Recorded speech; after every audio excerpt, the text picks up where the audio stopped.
You are about to see an interview and discussion between Arlene Burns, mayor of Mosier, Oregon, and Charles Varni, an oil train activist in San Luis Obispo, California, which took place on July 8, 2016.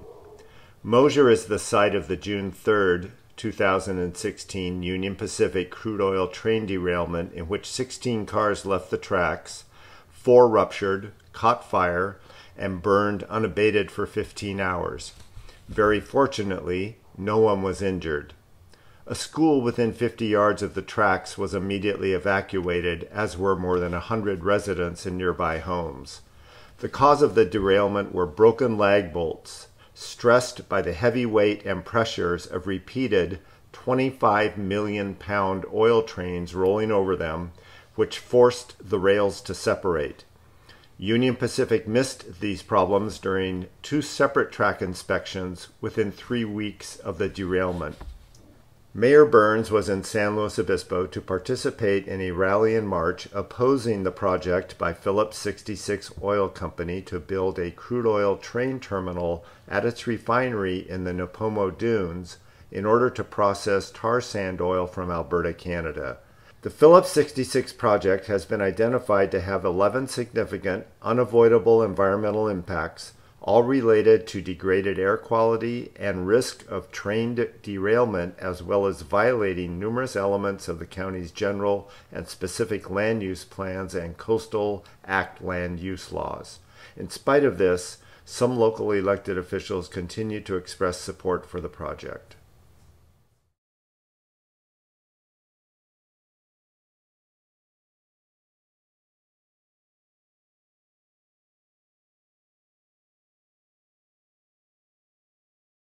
First of all, really happy that you were able to come down and participate with us in this.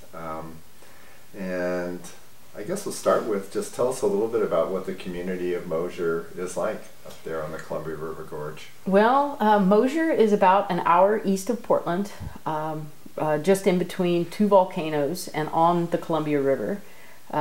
I've always said about Mosier, it's lost in the creases of most maps because nobody knows where Mosier is. It's you can fly by it on the freeway at 70 miles an hour, and but it actually is the widest spot in the Columbia River, and it's a place where there's a big syncline and an anticline. So for historically, it was where there was really problem building a railroad, building the road, because the terrain was problematic for moving on. It actually happens to be the transition zone between the rainforest and the desert, because just to the west of it, these 2 mountains basically catch the moisture and drop it. So the biggest difference from Hood River, which is just 5 miles away, is we get 20% less rain. So when it's raining in Hood River, we often get rainbows. So it's kind of a rainbow zone. And we're now calling it the vortex with a cortex. That's the new nickname for Mosier, because it's a feisty little community, and our population is in the city limits is 430, which is quite small, but we are a true city. And our community exists. It also includes the watershed of Mosier, which is about 1,400. And outside of the city limits, all of the properties are really in the National Scenic Area, and as well as our town, which means that most of the properties are 10 to 20 to 40 acres with one house. And that was because when the Scenic Act was passed in the 70s, this was to try to really protect the natural beauty of the area. And so the more condensed growth is inside the urban areas of the city limits, and our urban area is of 430. Okay. And the economic base of Mosier is? We are mostly agricultural, and this is our watershed. Obviously, we don't grow cherries inside the city limits more than just the pet tree, but fruit growing is, and now grape growing for wine has become another industry there.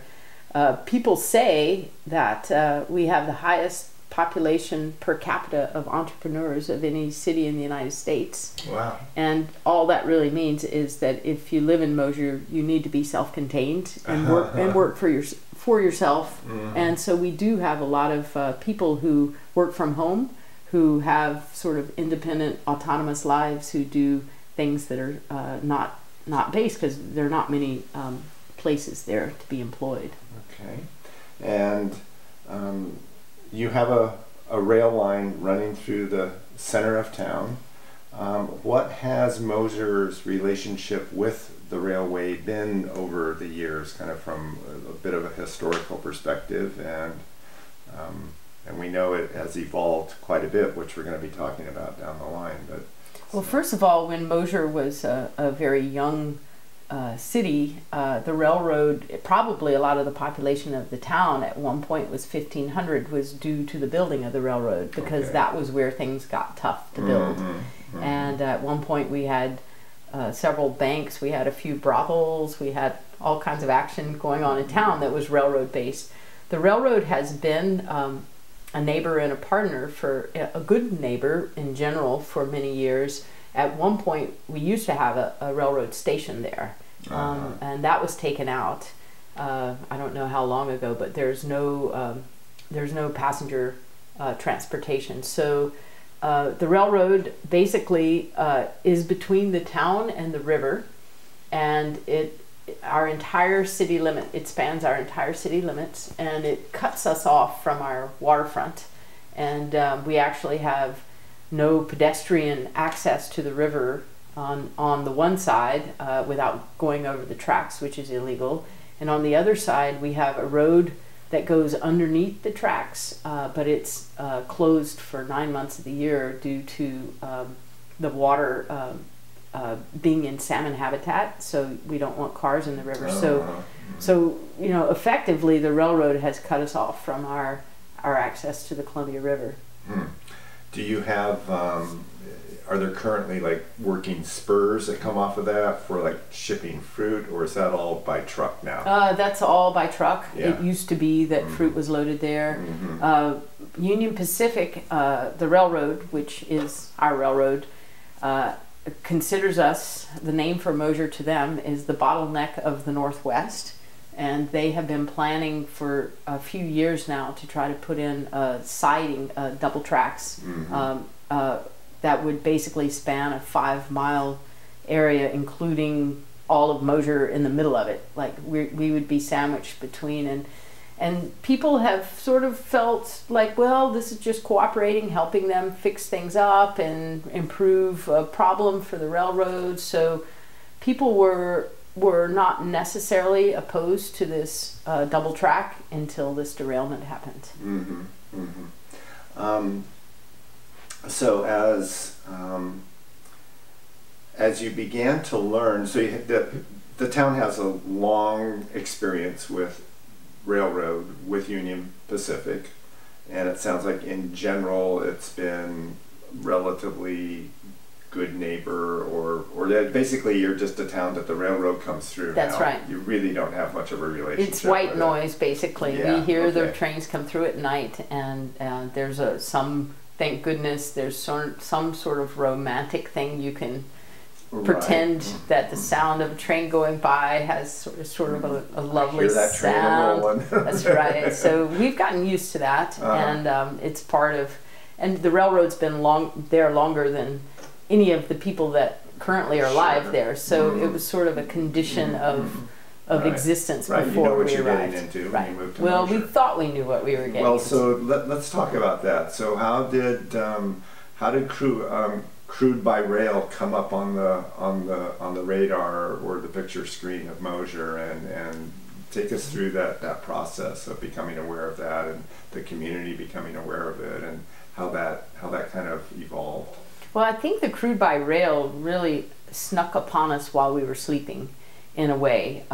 It has not been an issue for the last 100 years of the railroad, but just in the last few years, we started seeing these oil cars, and so our awareness has increased. I've been involved with a group called SELA, which stands for the Safe Energy Leadership Alliance, which is 150 elected officials in Washington, Oregon, Idaho, and Montana that are along the tracks that have been opposing these oil trains for a year and a half, and working with legislators, mostly in Washington and Oregon.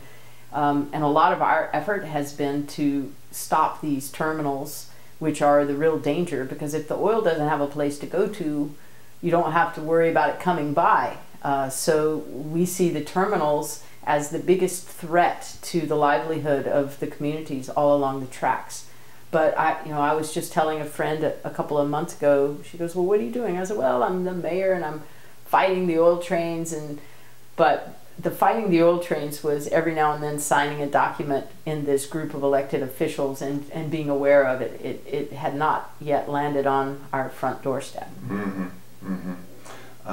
It sounds so similar to what we've experienced here in San Luis Obispo County, where crude by rail was like not on anybody's radar, and then the notion of Phillips 66 is going to build an oil train terminal, and it's like, whoa, but that was never really out in the open. There weren't a lot of big headlines in the paper, and No. as we go around our communities, as you know, my little community, Oceano, 88% of people live in the blast zone. Probably about 100% in your community are in the blast zone of an oil train derailment. And as we went around canvassing, we found that literally nobody knew about this project, but they were going to be profoundly impacted Right. by it, and there was really no requirement for even public notification of them. And with this new project being built here, you have really probably, tell us about discovering about what federal preemption means when you're on the rail line and there's stuff coming through that you're not happy with or scared of. Well, it's interesting because the railroad, one of their justifications on taking this crude oil is they've said to us several times, well, we carry a lot more dangerous things. If it had been chlorine gas, it would have been even worse. And, oh, well, thank you. That's really comforting. Mm-hmm. But the crude oil, it's a new phenomena, and it's misguided from its first step, because the fracking is where this crude oil is coming from. Mm-hmm. And it's an incredibly notorious environmental policy, because it's using groundwater, it's polluting aquifers, and it's using precious sands. It's and the crude oil itself is much more volatile than a lot of the oils that they've shipped before. It is not yet refined, and so we don't really haven't had any experience with what that means. I mean, we all drive cars. We are right still dependent on fossil fuels, so it's not that we're anti-fossil fuel per se, though we really do as a society need to move away from this in a different way if we're going to have a planet to give our grandchildren. Right, as a world, we need to shift. Mm-hmm. Right. So it is really something with the railroad. They say because of common carrier and interstate commerce laws that they don't have the right to not carry anything that isn't considered illegal. Mm-hmm. So they say their hands are tied. They're just a customer, whether it's corn, wheat, crude oil. And we're saying, excuse me, corn and wheat, if you derail, which trains do derail, it's not a if or it's a when. Mm. And but the difference of having some corn spread around a roadside and having a mile-wide blast zone where an entire town is annihilated is a very different reality. So as you became aware of this, I read somewhere that you, at some point, and this is a couple of years ago, your city council went on record saying you did not want crude oil trains coming through your community. How did that come about, and what kind of response did you get to that? Well, our community in general has been aware of this for a long time, because these terminals all along mainly the Washington coast and Bellingham, Longview, these various places where terminals have been proposed, we've been working to fight those all along, knowing that all these trains are coming right by us. So a few years ago, and this was partially due to our understanding and our awareness via this Safe Energy Leadership Alliance, these elected officials, but we did pass a resolution making a strong statement that this was not something that we endorsed or agreed with. And now the communities pretty much all along the tracks on both sides of us have have joined in that statement, and they've actually made stronger resolutions that we probably will join them in making even stronger resolution. But guess what? The railroad can ignore that. They basically have eminent domain. It's almost like they're their own country, and they're protected by, they have right-of-way, and even these double tracks, we truly have no right to tell them they can't do that. So it's like, it's kind of, it feels almost like a joke saying, we don't want the oil trains, because they're like, well, too bad. Right. You know, you don't have a choice, and we don't have a choice, is what they're telling us. Yeah. Everybody's hands are tied. That's right. Yeah, who's calling the shots here? Yes, who's calling the shots? Well, so take us to June 3rd, and you know, what transpired in Mosier? On June 3rd, first of all, I was out of town, so I don't want to by any means pretend I was there as an eyewitness, but a 96-car unit train of Balkan crude was coming through town going 26 miles an hour, and the train derailed. 16 cars piled up in what's called an accordion, and immediately one was punctured by a coupling and caught on fire. And eventually 4 of the cars caught on fire, but there were 96 cars still connected to the burning cars. From the beginning of the fire, our local first response, which is mostly volunteer, was on the scene, which the scary part of that is, I mean, those guys could have been killed so instantly if the train had exploded in these big explosions that we all fear. And so the freeway was closed because the freeway is right beside the train that was burning. And so this created some interesting problems because the people that were coming from further away to help us got stuck in this gridlock traffic and couldn't even get to where the freeway was closed to get through because the whole Interstate 84 coming from Portland had been just completely gridlocked once the parking lot. It was a parking lot, and so we have an agreement called mutual aid with our regional firefighters, and they were pretty much the second on the scene, coming from Hood River pretty quickly. But the ones who we needed the most, who had the foam to put out an oil fire, because none of these communities have the capacity to deal with an oil fire. And this is something that we've talked to Union Pacific about for years, is like, how are we supposed to put out these fires? It's almost like we manifested this thing because we said, what if there's a derailment? How are we supposed to deal with it? We don't have the capacity. You can't put water on oil. And so the truck coming from the Portland airport, the foam truck that deals with planes that crash, they left Portland airport vulnerable in a sense and came to Mosier, but they got caught in the gridlock traffic. So it took a long time for the real help to get there. And in the meantime, the strategy was to keep the nearby cars cool with fresh water so they didn't get to this place where they would explode. And the real danger of explosion was that these tanker cars would get so hot that the oil inside or the gas was almost boiling, and then that explosion is the one that has the mile-wide radius. And so they put, I think in the end, about 1.5 million gallons of water on the nearby cars that weren't on fire to keep them from exploding. And they let the cars that were on fire that already were leaking oil burn. And so there was this big plume of impenetrably black smoke. And the big fortunate thing that all of us just can't even believe, it was one of the rare still days with no wind, because we're the windsurfing mecca of the United States. We usually have 20 to 30 to 40 to 50 mile an hour winds for hours or days at a time. And had this been the case on that day, we would have lost our town. There was no way we could have protected the town from the resulting fire moving from the exploded train. From car to car. Well, car to car, and then even hitting the town, and then you have a wildfire that's basically would take out the town that with no means to, and no, like we had a big fire in 2009, a 600-acre fire that came to the edge of town.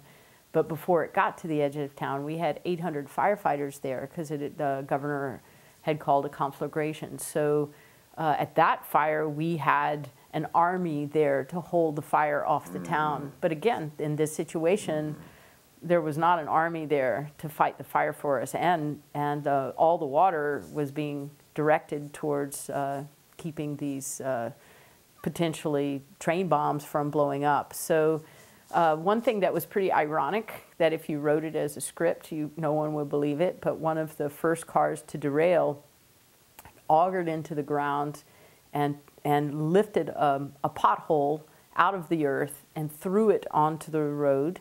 And it turns out that about 10,000 gallons of this crude oil went into that pothole and went into our sewage treatment plant.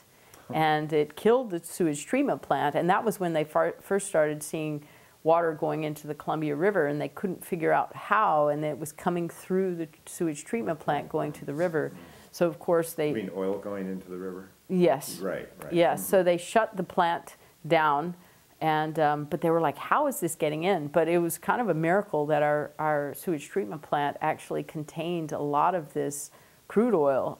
In the end, 42,000 gallons were lost from the tank cars, and I've asked how much of that was burned off, and they have not given an estimate of that. About 10,000 gallons went into the sewage treatment plant and then rose to the top. So that was relatively easy for them to capture that oil, and then the rest of the oil went into the earth around, and about 40 tons or a lot of soil to 12 feet deep was taken out and taken to a landfill. So the town, right as the incident was happening, the sheriff and the police arrived and started to evacuate the people who were nearest, right on the other side of this berm. And that was partially because of the benzene fumes in the air as well. And so 100 people were evacuated instantly, and there were a lot of people who had dogs in the house that it was really a trouble to get back in to get the animals that... And then the rest of the town was put on a level 2 evacuation, which was take anything you want, put it in your car, but you don't need to leave yet. Like, be ready to go. We're not telling you to go. Then we were told pretty quickly that we had a boil water notice because the water was contaminated somehow. And so there was still water coming out of the faucet, but we had no sewage, so you couldn't take a shower, you couldn't flush a toilet, and that was really imperative at that point because there was no place for that sewage to go. And for the first 14 hours, the fire was still burning. So then over time, the incident command began to arrive, and these are various state and federal agencies that were coming to deal with the recovery at that point, once the fire was out at about 2 in the morning. And they took over. Oh, by the way, so going back, one of the big vulnerabilities of this incident was that our Mosier Community School was really, literally, the school grounds are about 100 yards from the tracks, and the school building itself maybe 200 yards. And so the school was evacuated, and it took about 17 minutes to evacuate the school. And one of the problems we had is the school doesn't own its own school buses, so the buses had to be, and it was not a normal time for buses to come to the school, so they had to be gathered up and get to the school. And then the kids were all taken to the backside of the school with the idea that they would be protected by the building a little bit and away from the glass windows in case this blast happened. But this is kindergarten through 8th grade, so lots of little kids. And the school itself did a magnificent job of not totally terrorizing these kids in the meantime, being very swift about getting them out of the classrooms and getting them into vehicles and taking them to the nearby town of the Dalles, which is 17 miles away. So of course all the parents were hearing about this oil train derailment, and they needed not to go to the school, but to go to the next town, and a lot of them couldn't get there if the freeway was closed. So it was kind of cluster after cluster after cluster. Your children are now 20 miles away, and there's no road to get there that you can get there. Or it was taking people 3.5 hours on the little road in Washington, what normally took 20 minutes. Yeah. First of all, you had these three factors of the fortunate sewer manhole cover getting blown off, and a lot of the oil being captured there, even though which prevented it from going into the river. And now I better understand what your fire chief meant when he said, we dodged a bullet, that if you hadn't had access to all of this water to keep the tank cars cool, they could have been going up. And most importantly, just this freak day when there's no wind, that prevented just a real holocaust. Oh, a holocaust, exactly. Going up the rail line there. And the other factor, if the same event had happened in August versus early June, when we were in our brittle dry season where things can catch fire just by, so easily, everything is so dry. Because in early June, we're really just still in usually the kind of a kind time of year fire-wise. So we really dodged a bullet. I mean, it was kind of miraculous. And we've actually done some research, like in the past 20, 30, 40 years, what the normal weather is on that specific day. And there are not many days in early June that are still and hot like that. Well, everybody was so grateful that there were no injuries in this. But that's pretty miraculous too, but it does not diminish whatsoever the severity of the event. Absolutely. And just because, and we've said, does it take our 200 kids being incinerated for people to pay attention? Because we were that close to that happening, and that could have been, I mean, it would have taken out our whole town. It would have taken, or also we could have all lost everything that we all owned and our precious children. So it's just because that didn't happen didn't mean that we were just a hair's breadth from exactly that happening. Well, we had, just to, give you a local example of that, one of the planning commissioners that recently voted to not deny the project used as his rationale that he had gone back and researched how many people have died in train derailments. And while there have been deaths from train derailments, not that many people have died. I mean, there hasn't been the critical mass. And that was exactly the question that, of course, came up in all of our minds. Well, so how many deaths would it take for you to be concerned? Or, and it's so easy when it's like, well, those were deaths out some other place. It wasn't that the train went off the tracks here in San Luis Obispo and the kids in, in an elementary school were severely injured, or some of them lost their lives, or then it's really home, and you really had that experience firsthand to see how close you came. Oh yes, yeah. Did the schools have a evacuation plan? Had they done some pre-planning in terms of what if an oil train derails? What are we going to do? How are we going to get out of here? How are we going to, any of that?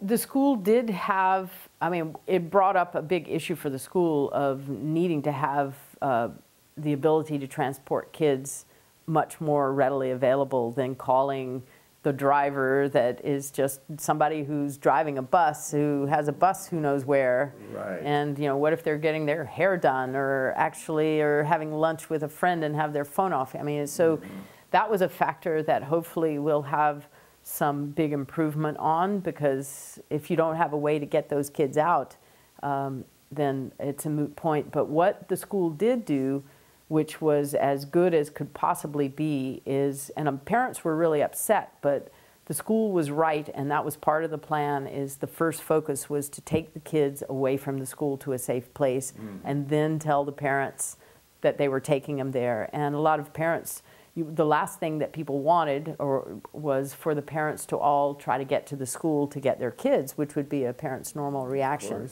and that would have exacerbated the danger, because it's just putting more people in the danger zone. So another thing, the school doesn't have an intercom system, and that's one thing that Union Pacific has suggested that they might offer intercom system, so all the kids in the classes could be communicated with in a more timely manner than having someone go from class to class. I guess that would be a little helpful, but seems like a really teeny little Band-Aid on it does, on a huge indeed. issue. Yes. Well, we have here in San Luis Obispo County at least 46 good-sized public and private schools in the blast zone of an oil train derailment. And at this point, there has been no contingency plans, no evacuation plans. This has not been taken as really a serious topic. And of course, as of now, we have no major crude oil trains coming through. Well, you need to stop them before they come, because it's a lot easier to, just like a relationship, it's a lot easier to get into one than out of one. So, I mean, it's interesting because we don't have a choice. We already have the trains going, we already have the crude oil going, and we're doing all we can to try to change federal policy. But if you can stop this before it starts, it's a hell of a lot easier to stop it now. So if Mosier had the choice, it would not invite crude oil trains to be rolling through their town. There is no question, and we're really dedicated to doing all we can to deal with this issue. And now, so what happened with us as well, after this, the fire was out, they started building the tracks right away. And they started pumping the oil out of the derail cars and shipping it to the Dalles to put back in rail cars that then were going right by Mosier again. But we heard a rumor that they were planning on starting train traffic again, and there were still, it looked like something from Mad Max. I mean, beside the tracks, these burned out tanker cars. The town had more big vehicles and incident command than the population of the town. I mean, we had been taken over by these people who were there to help us. So they rebuilt the tracks, and so we had an emergency city council meeting and passed a resolution saying we don't want these trains to start going until this mess has been cleaned up and we have an understanding of why it happened in the first place. And basically they ignored that and said, you don't really, tough tiddlywinks, and off it goes. And that's when a lot of people really started questioning what's more important here, your commerce and how, and it was obvious to most of us that, yes, we don't want to stop commerce from, and I'm sure it was an inconvenience for the train from Union Pacific to not have trains going back and forth for those few days, but when we still had this smell of oil in the air, we still had these burned out tanker cars 5 feet from the tracks, and then they were moving trains through. It just seemed really adding insult to injury. Okay.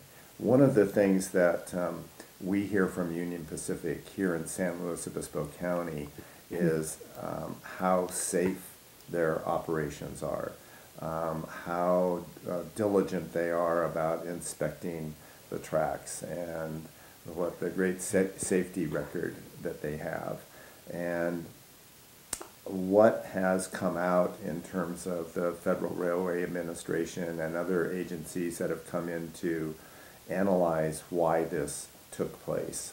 Well, first of all, National Transportation Safety Board declined to investigate the crash, which a lot of people were super upset about, and so our two senators, Senator Merkley and Senator Wyden, wrote a letter to NTSB asking why, and it was really some strange bit of protocol and that had not been followed properly. So the investigation then was on the Federal Railroad Administration, and also the Oregon Department of Transportation had their own investigation. And when these tracks had been inspected with their routine inspections, and there had been an inspection just 3 days before this derailment.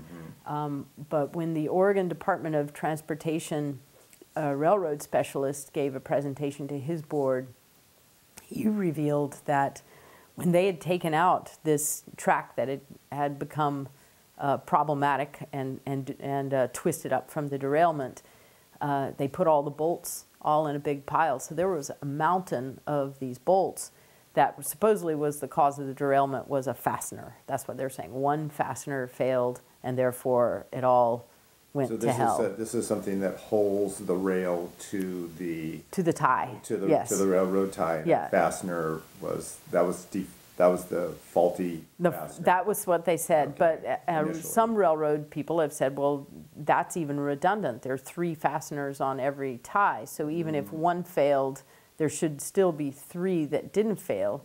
But what this gentleman from Oregon Department of Transport found was that this entire mountain of bolts were all rusty, and none of the inspections, none of the most sophisticated inspections picked up one rusty bolt, much less all the rusty bolts. So that was when the Oregon Department of Transport joined the senators, joined the city, joined the governor in calling for a moratorium on this crude oil transport because the safety of the tracks was problematic. And that was a big deal. And now we have, right in front of Mosier, we have probably the nicest, newest bolts on the entire Union Pacific line. You know, we're probably the one safest place because the bolts are newer. But, you know, one of the problems with these crude oil cars versus regular freight trains is they're much heavier. And the trucks, meaning the wheels on the trains, like basically, I've learned a lot about this, alas, but when they're made to derail, no, they're not made to derail, but when they derail, they're made to, the tank is thrown to one side and the trucks go to the other side. They're meant to separate. It's part of, and the reason that's the case is because the heat of the trucks that are the metal on the metal rail just generate heat, and that heat is a problem for an oil tank. Okay. So basically we had a bunch of debris, metal debris. The underbelly of the trains was on one side of the tracks, and these cars in general were on the other side. And that's supposedly how it's supposed to be. So obviously they're used to derailments again. It's like, okay, when it derails, let's throw them apart so they don't fight and get in big trouble. But these trains in particular, the weight is heavier. These trucks on the underbellies are closer together. So according to some scientists, the physics of the pressure on the tracks is much greater than these tracks were really made for. And then the other factor is this sloshing effect of these cars the tank cars are filled with liquid. And it's interesting because there's a whole question of, well, the gas is the dangerous thing inside. Could they fill them all the way up, and then would they be even heavier? Or what can they do to make them less explosive? And that's something that we would really like them to look at. We'd really like them not to come at all. So, but in the meantime, to deal with these factors, but I think one of the factors is this sloshing of centrifugal force as you start having this liquid in these tanks and you're going around curves and this is moving down a track. So you have this extra force on the because of the shortness, the heaviness, the sloshing. So these tracks just weren't made for this. Right. And the tracks were, you know, even if they've put in a new little set of tracks here and there, you know, most of the railroad, you know, thousands of miles of these tracks were made a long time ago and not with this cargo in mind. I've seen the data on at least 80 car trains.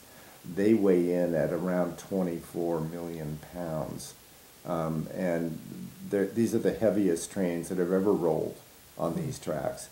Here in San Luis Obispo County, we have railroad crossings that were built in 1906. We have trellises on tracks on the on the trellis type format that are over 100 years old, and that's one of the things we're very fearful of with these big trains coming through. Yeah. Right now we're in the middle of a week-long nationwide educational and public gathering events across the country in protest of crude oil train, these crude oil trains that are rolling through our communities, and for all kinds of reasons, as you talked about, just the beginning of the process of extracting these materials, the transportation of them, the consumption of them, the carbon dioxide that is emitted into the atmosphere. And a lot of people are talking about this just needs to stay in the ground.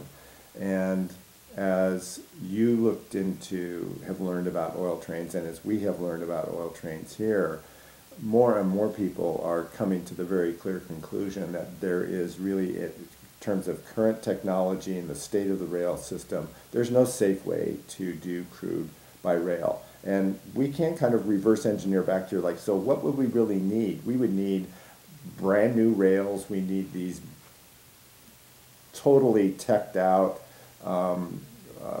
very protective cars to carry the oil safely, and all of that would cost billions of dollars and price this oil out of the market. Right now, the only reason it is marketable is because there's this relatively cheap way to transport it, and we know that that's what Phillips 66 wants to do here in San Luis Obispo, bring in relatively cheap crude oil that they can refine and then sell on the export market. We get no benefit from it here. Right. And which I think is what a lot of communities are saying. You know, we have, all we do is we have all the risk, and we're not getting any benefit out of this. Right, and in our situation, the Bakken crude is from North Dakota, and its final destination is in Tacoma, Washington, but the tracks are running in Oregon, and the risk is to our communities, and there is zero tax benefit. And as that was explained by Union Pacific to me, well, it's just like if you send a package by FedEx, it might go through all the states in the country, but you don't have to pay a tax for that package to pass through. So these are part of these interstate commerce laws that, you know, I think their intentions were good when they made them, and this industry has found this loophole. They found these little seams, these creases that they have taken advantage of the public trust, really. Well, there's been a very thorough analysis of the impacts of these crude oil trains on the environment, on the economy, on the health and safety of people here in San Luis Obispo County. And without a doubt, it's very clear the environmental impact reports show that there are 11 significant impacts, all of them related to either diminished air quality from diesel emissions and off-gassing of these trains coming through, or these threats from derailment. And certainly they're not unique to us. Every town up and down the Union Pacific line, all the 5 coastal counties that are in our central coast area, the UP line goes right along the coast. Well, even beyond that, probably the very trains that you're fighting would come right through our front yard in Oregon on the Union Pacific tracks. If they're coming from Alberta, guess what? We have Washington and Oregon in the meantime. So it's every single community along the entire length of tracks that's affected by these terminals opening up. And we're fighting one right now in Vancouver, Washington, that would be the difference right now. We have 4 to 5 unit trains per month that are coming through that all just give us shivers. They're black, so they look so ominous too. And if this terminal goes through in Vancouver, Washington, it would be the largest in the United States. We would have 5 a day coming through unit trains. And that's what we're looking at here, although Phillips says they're willing to dial it back to 3. Oh, how nice. But lovely. We wonder about ultimately, once they get the terminal, then the federal preemption thing comes in, and it's like, well, we're going to bounce it back up to 5, or I think we're going to bring in 7, and Yeah, you have no really right. Can't do anything Yeah, you about have it. no right to tell them they can't. Once, yeah. So I would really push now and think about what is the legacy of your community here. You know, what do you want to be known for? You know, what is the identity of this area? Is it we are an oil train terminal? You know, we are a place that is our focus is industrial and pollution, or is our focus agricultural in tourism? Is it a place that you want your kids to grow up and feel safe and live in a viable community? So those are choices, and as often as one can make them, we have to make proactive choices sometimes that will protect not only the sanctity of the communities we're in, but all along the line, everyone upstream, you know, up track of you is affected in this very same way. And we struggle with how do we bring this sort of consciousness or understanding or sensitivity to decision makers here. The week after the Mosier June 3rd derailment, some of us went to the Planning Commission meeting with our headline was Mosier's here in this room today, and spoke to the commissioners in terms of what if you had made the decision to bring the crude oil in and to the Phillips 66 refinery by rail, and that train that derailed in Mosier was, as you just pointed out, on its way to San Luis Obispo. Would you feel some responsibility? Would you feel some culpability? Would you feel maybe some guilt? Would you have some empathy for what's going on? And that's what that's one approach. Right. I mean, we're trying to appeal to that, like, this isn't just about us. Right, It's we're all in all this of the together. communities up and down the rail. Yeah, that's a really good point, and it's interesting because I don't think anyone in Tacoma sent us a little apology letter either, nor the owners of the oil or the oil tankers. You know, Union Pacific was to blame because their tracks failed. Their tracks failed probably because these oil trains are heavier than normal freight, and the tracks weren't made for that. But no one from the beginning, from North Dakota or from Tacoma, Washington, has gotten involved in the conversation. So I'm not sure if they have separated themselves enough from the process, and because I think if they actually really thought about it, how could you possibly handle it? And I met the other day a guy who was a track inspector in California for the Amtrak tracks, and he was an inspector for 20 years, and he said, I can't do it anymore because I can't handle the heaviness that people's lives are depending on these tracks that aren't in great shape, and how easily a lot of people could die by these passenger trains derailing. And he knew enough, he knew too much, and he couldn't handle working as an inspector anymore. We have heard stories like that a number of times from that. It's like I just was talking with somebody whose boyfriend has a customer who is an engineer with Union Pacific, and he was telling him how, you know what, these bridges that are in San Luis Obispo County, there's no way they're going to be able to handle those kinds of crude oil trains coming through. There's going to be a catastrophe. Yeah. And maybe more and more of these people are going to maybe start having these attacks of conscience and coming forward. That would be very helpful. So Mosier, Oregon experienced this issue. Your state vicariously experienced this issue, and so it's really came up big. It's like we've had this crude oil train derailment. It could have been disastrous. We could have lost the town. We could have lost our kids. And you got a fairly quick response from your state government. Tell us what's happened along those lines. What's Oregon asking? Well, it's been really impressive with regard to the response, especially of our governor and our two senators, Senator Wyden and Senator Merkley, who have all three of these really the highest level elected officials in our state have been on site in Mosier and have been in constant communication with me as the mayor. After we passed this resolution, the senators and the governor got behind our resolution, as then did ODOT, after their rail inspection report came through. And especially Senator Merkley and Wyden in Washington have been really communicating with the NTSB, the National Transportation Safety Board, and also with the Federal Railroad Association, asking questions that are really pertinent questions. And since then, also the governor of Washington has joined in, and we're all asking for a moratorium on crude oil transport. Yeah, it's big. It's big and it's serious. And we have the firefighters unions that have also joined us.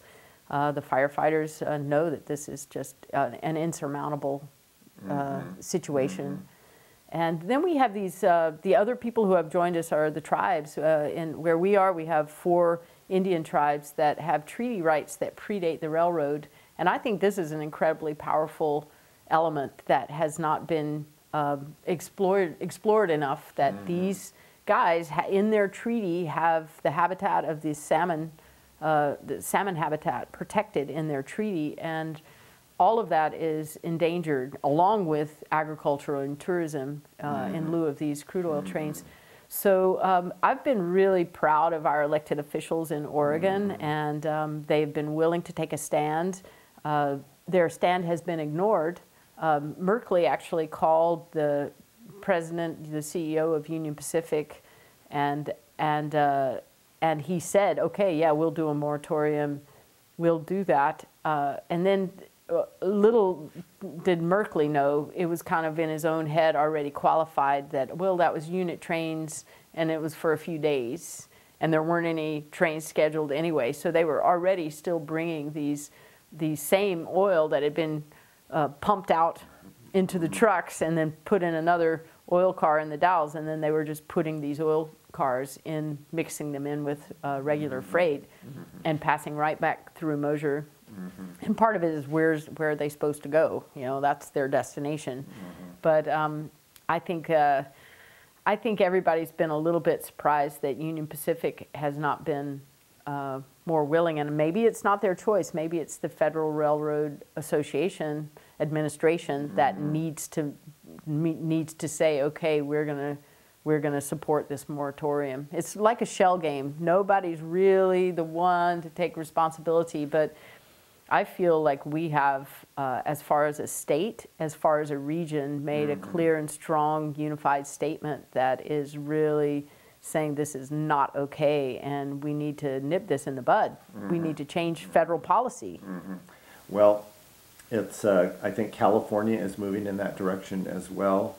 It is a truism in Washington that big corporations with all of their money and their lobbyists have a lot of influence in terms of the kinds of regulations, whether regulations get passed, and even more importantly, even if there's a regulation on the books, does it ever get enforced? And I know the Federal Railway Administration is been very tight with the railroads, and that they actually rely on the American Petroleum Institute for the recommendations for standards of what is safe operation. And you know, this is not an agency that is necessarily looking out for the health and welfare of people living along the tracks. So I see that this whole notion of federal preemption is going to get a huge court challenge. It's being challenged in lots of places, and here in California, our Attorney General Kamala Harris, who is the top contender, one of the top contenders to be a U.S. senator, has told the town of Benicia, where their Valero wants to put in an oil train terminal, and by association has told us, you will not ignore the California Environmental Quality Act. I don't care about federal preemption, Right. what they say. Our laws are our laws, and we're going to apply those, and we are going to enforce those. And in her legal opinion, if something is of imminent threat to the health and safety of the people of California, that preempts federal preemption. It trumps Right. federal preemption, and that's the argument that Right. she's willing to stand up for.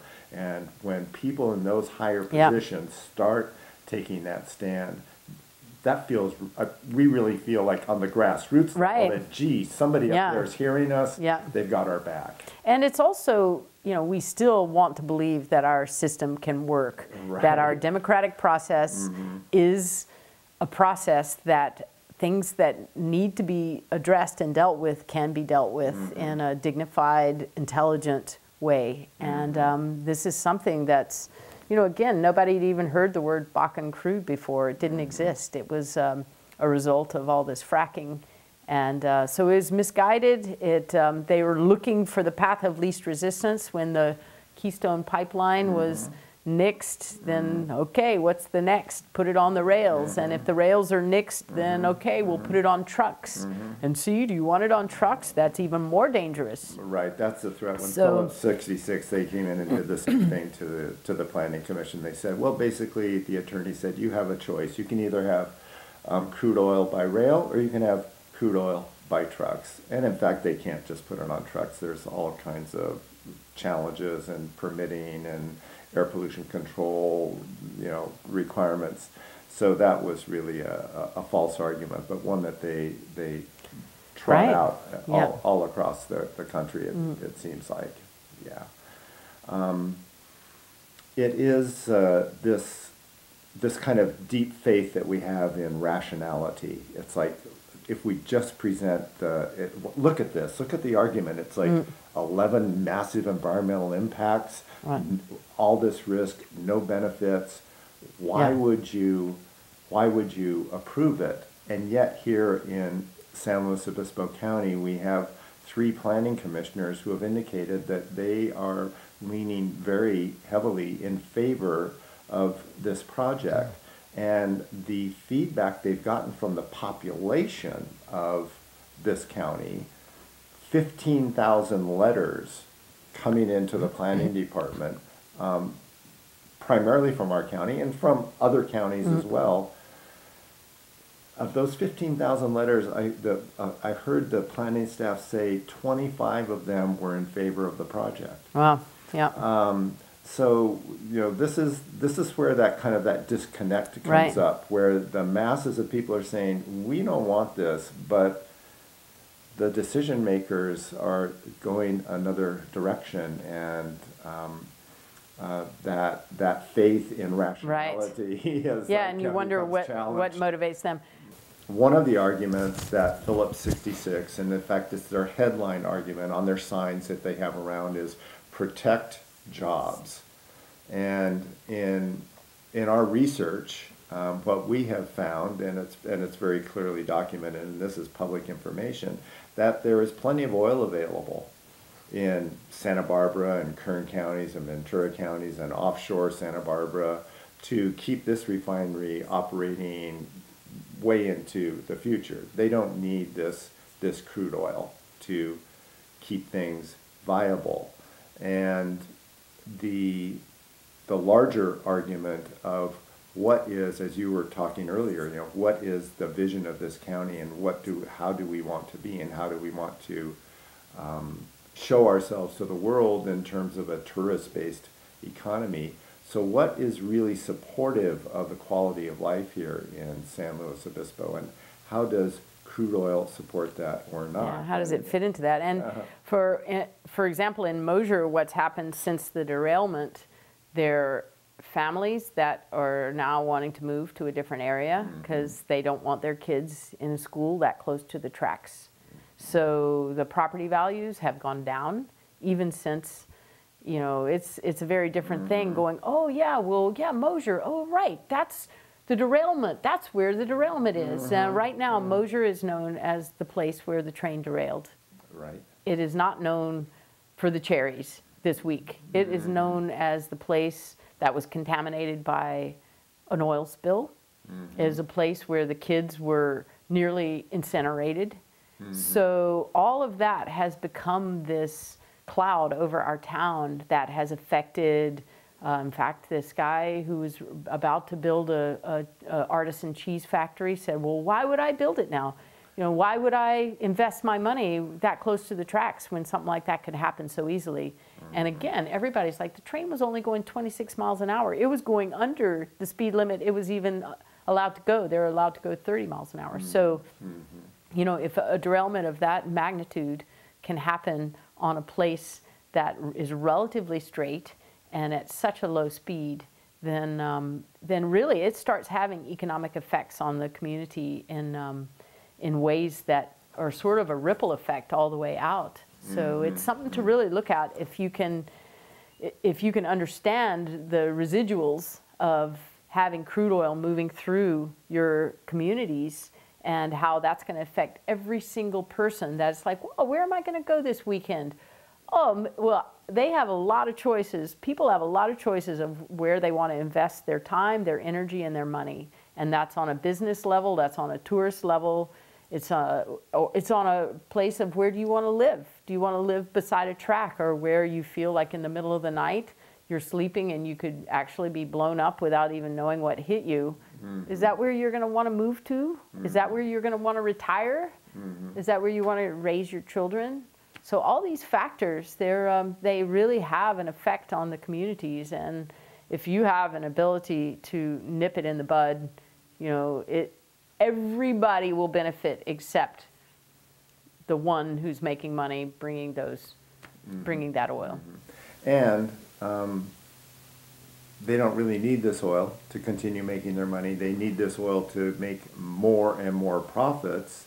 But in terms of maintaining their workforce at the refinery, it's all local. It's homegrown. You know, we're saying, hey, we're not against Phillips 66. We're not against business.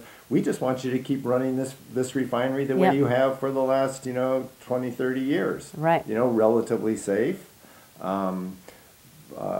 Head of household jobs, you know, pretty good, member of the community with their helping out youth sports and the kinds of things that, these large corporations do. Yeah, let's just keep it the way it is. Why invite it in? I mean, I hear you. Most of us in San Luis Obispo County hear you. There are a few people who don't. So we've got this place with, on South San Luis Obispo County, the beaches, the mountains, North San Luis Obispo County, the wonderful vineyards, rated a top tourist destination. Why would we be... Why would you risk that? Why would we risk that? Yeah. What's the payoff for us? Yeah, and everyone up track. Everyone. Hundreds of thousands, millions of people really up the line. Yeah. For the decision makers, I really think that the same in Oregon. This is a universal issue, but it's landed on your front door to be the leaders of the common good, the public trust. And these decision makers here are making a decision that will affect so many people beyond your own community. And that's a huge responsibility. That's a big thing to have on your shoulders. And it's really like being almost a senator or a president of the United States. You have the entire nation. And in this case, you have everyone along the Union Pacific tracks from Alberta, Canada to right here, that it will be affected by your decision. So those need to be really thoughtful decisions, and they need to be decisions that not only how will this affect the community right now, how will it affect your children and your grandchildren, how will it affect the values of land, how will it affect the well-being of this community and all the communities. It's a lot, and I can't imagine that anyone, if they're pondering just this, could think that this was in any way a good idea. I would encourage every parent to not only write the principal, but every principal to write the Planning Commission, because again, this is much easier to protect these kids before you have this incident of, okay, how are we going to deal with the nuclear explosion? You don't have to worry about it if you don't have a nuclear plant right by. So the first thing is to get engaged right now to be able to help prevent this from being an issue. But once it is an issue, and it's a real issue, and in our school, it was really essential, and our development has continued from learning from this process, to have an evacuation plan to be able to move the kids. One thing that we're doing in our school is retrofitting the windows to be as blast proof as possible on the front of the school, which sounds insane. I mean, are we supposed to do this all along every place where Union Pacific has railroad tracks, have our windows be blast proof windows? Are we living in a war zone? Are we creating that? Is this become Beirut? And but to get the engagement of people, and I know everybody's busy in their lives, and people have all kinds of things that distract them or they're passionate about, and it's hard to be passionate about something that doesn't quite yet exist. But what we've really learned is if you can get ahead of these things, and right now the other thing we're preparing for in the Pacific Northwest is this Cascadia event, which is there's a geologic fault that is overdue a major earthquake. And so we have been preparing as a state, as a school, as a community to how we can help, and we think we'll be not as affected as Portland by this big event, but we're already preparing. How can we make our houses safer? How can we be in a position where we can have food and water enough to help people that are coming in? How can we shelter people?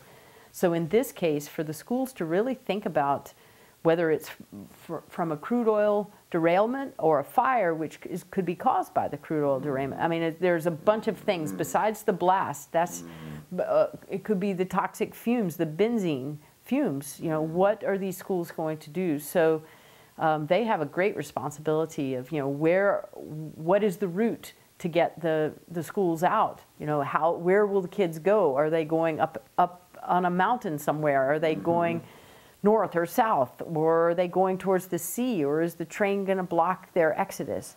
So it's really imperative for the administration of the school to have these plans at least sketched out. And nobody wants to be fear-mongering.